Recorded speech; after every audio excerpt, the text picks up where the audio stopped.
La corruption. Lorsqu'on parle de la corruption, on a tendance à croire toujours que c'est lorsque quelqu'un vient avec de l'argent, il vous donne pour que vous puissiez lui rendre tel service qui n'est pas un service légal, autorisé. On croit que c'est ça seulement, c'est seulement ça. Non, la corruption c'est plus que ça. La corruption même dans les idées.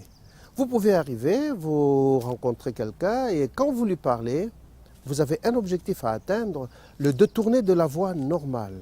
Vous arrivez avec des paroles alléchantes, eh bien, vous travaillez, vous faites un travail sublimal sur sa pensée, sur son comportement, dans son psyché, vous agissez là-dessus et la personne est ouverte. Vous faites une espèce de lavage de cerveau par la parole.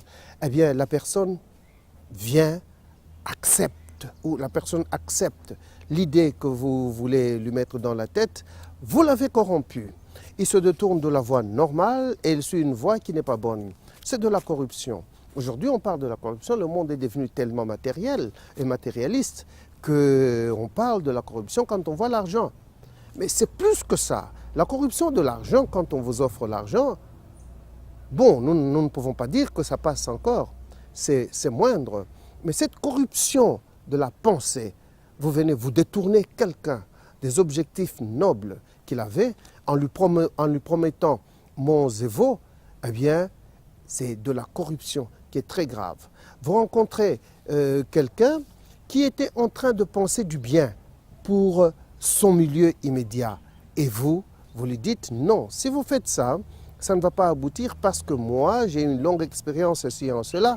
Changez, regardez ce que moi je vous propose. Et vous savez vers où vous voulez le mener. Vous profitez du fait que lui, peut-être, il n'a pas beaucoup d'idées. Vous profitez du fait qu'il est moins âgé que vous. Vous profitez du fait que c'est une femme et que vous êtes un homme, avec toutes les idées qu'on nous a inculquées dans la tête par l'éducation pour nous dire que la femme est faible.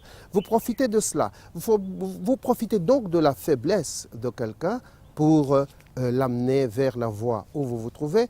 Vous avez corrompu, vous avez détruit, vous l'avez annulé, vous l'avez enlevé de la voie qu'il devait suivre pour l'amener là où vous voulez. C'est de la corruption et c'est très grave. Il faut arrêter de telles choses dans la vie.